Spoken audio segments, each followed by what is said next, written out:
Everyone, I wanted to take a second to kind of share with y'all that aren't in the classroom today some of the kind of good conversation that we've had going on about this little assignment. So, we have a couple of classes here that are labeled as abstract. So let's go over how to do that. To make it abstract, when you declare the class, you would just say public abstract person. Now, the person class, none of these methods here are abstract.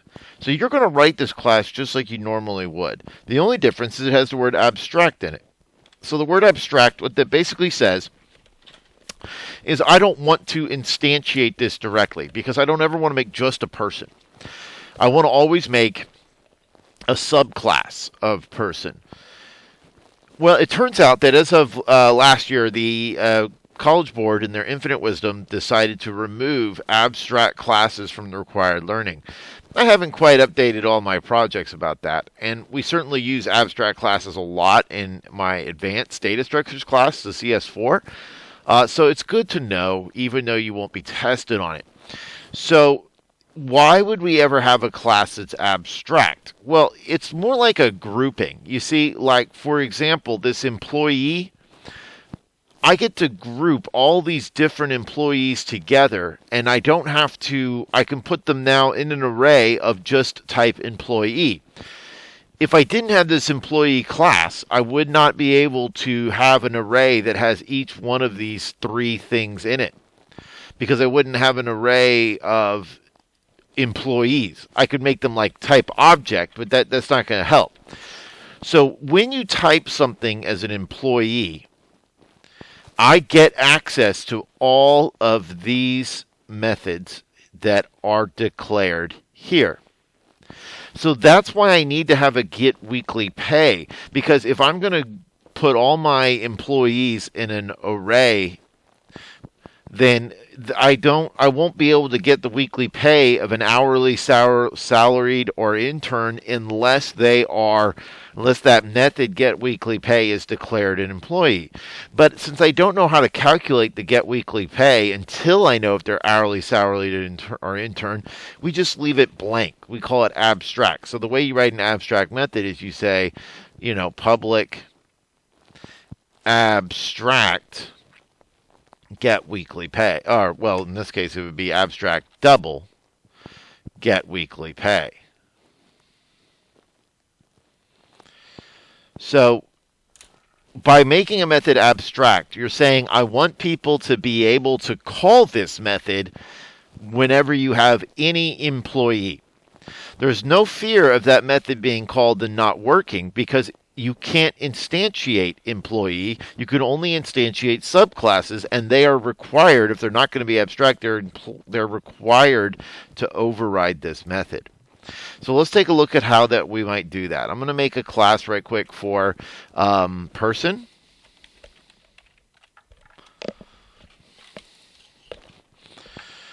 And the person class, we need those items there. So let's go ahead and do that.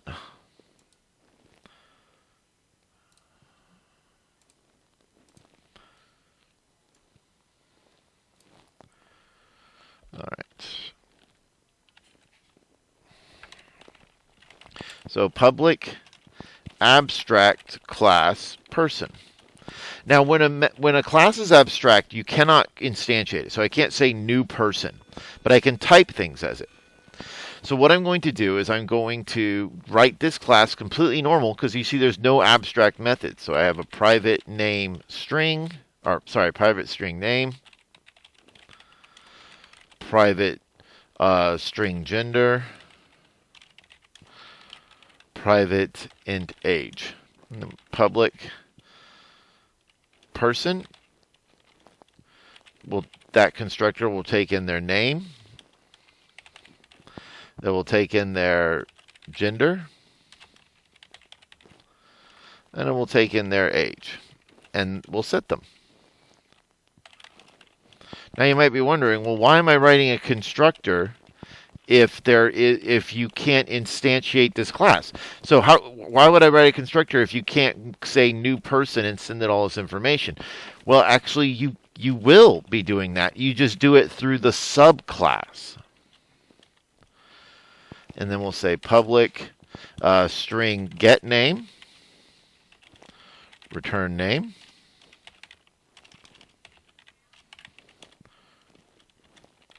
Public string get gender. We'll return the gender. Public int get age. We'll return the age.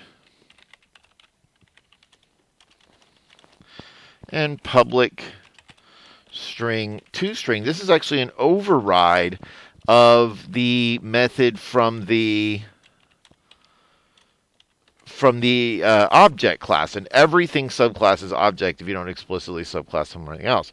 So I'm just going to say I'm going to return name plus, I think I'll just separate them like this. You can make it look prettier if you want. Gender, and then we're going to put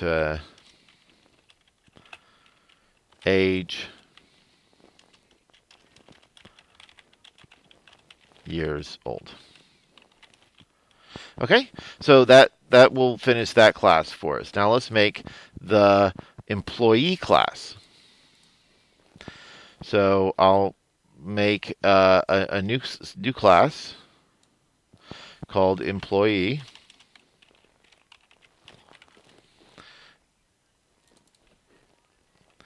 And that'll be public abstract class employee extends person,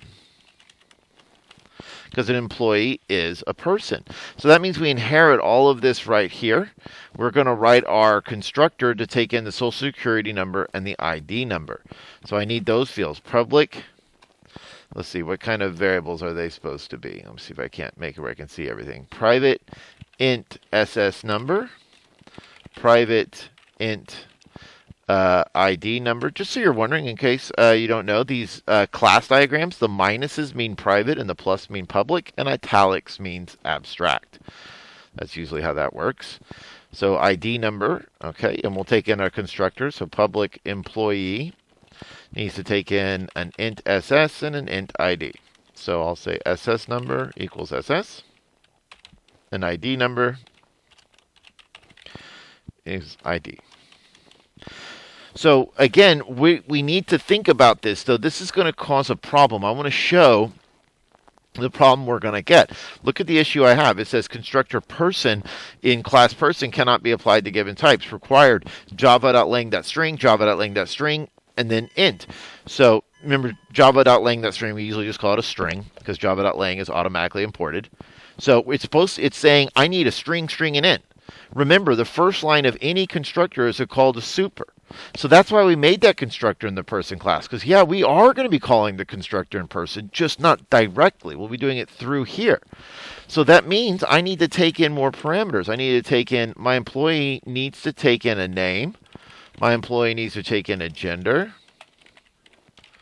And my employee needs to take in an age. And then I'll just let my superclass handle it. I'm not going to make a variable to hold it here. That's really bad idea. That causes all sorts of problems because you're like hiding different variables. Instead, remember, we have accessors to access those variables, right?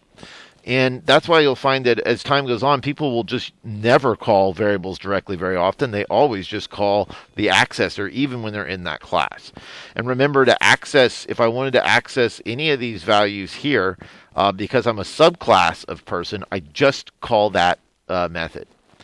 So how do we make an abstract get weekly pay? So I just say public abstract get weekly pay, and I put a semicolon. Oh, what's it returning? It's returning a double. That's it. So that's how you make an abstract method. Yeah, that's not on the AP exam anymore. So the way they usually handle that now is they say public double get weekly pay, and they just write in kind of a dummy method body like return 0.0. And this works as fine, because what's going to happen is when we subclass and we override that method, just like how we override the not very useful toString from object, toString from object gives you a bunch of like gobbledygook. We're overriding it with toString. That gives it better descriptions. We're doing the same thing with get weekly pay. So that 0.0, which you could actually probably say for the intern, right? That 0.0 that's returned, we're going to override it. And so when you're an hourly employee, even typed as an employee, right? So if I say, if I make an employee, if I say employee Jed equals new salaried employee, pardon me for running out of room, and then I give all the parameters, right?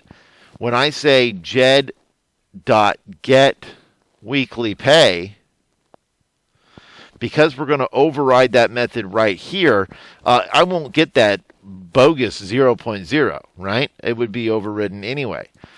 So basically, abstract is just another way of saying, hey, look, this method here, I need to have it here so that I could call it. If I didn't have get weekly pay written here, I wouldn't be able to do this when Jed is typed as an employee. And remember, we like to type things as general as possible when we put them in lists and things like that so that we can put more in them. I can make a list of all my employees, whether they're hourly or salaried. I don't have to have a separate list for each one. Okay, so yeah, that's why we do it. It's good to know about abstract. It's very helpful, and you just give it the method signature, and you don't give it a method body. Abstract methods cannot have a body. We just say semicolon. I'll leave you to write these other getter methods. This one's an interesting one. Gets Social Security number formatted. There's lots of ways to do it. One thing that's be beneficial is if you just change the Social Security number to a string by adding quotes to it, you can then take substrings and take parts of it. Take like the first 3 characters and then add the hyphen, then substring the next 2 characters, add the hyphen in quotes, and then the last 4. So good luck with all that. And then, of course, toString is just going to return. Let's talk about that. That is important. So what are we going to do when we do toString? Public string toString. Well, we're going to return all this kind of information about our employee, right? We're going to return, and in fact, I'd like you to include the formatted Social Security number. Well, you'll say return, and we want to include the toString from the superclass person, right? And so when you want to include when you want to call a superclass's method from inside a method that's overriding it, you say super.toString. It's a different kind of super. You need to know this super and you need to know this super. 2 different supers. And then you can add SS number, and then we would say like get formatted SS or whatever that method is. I think it's get formatted Social Security number. Get SSN formatted.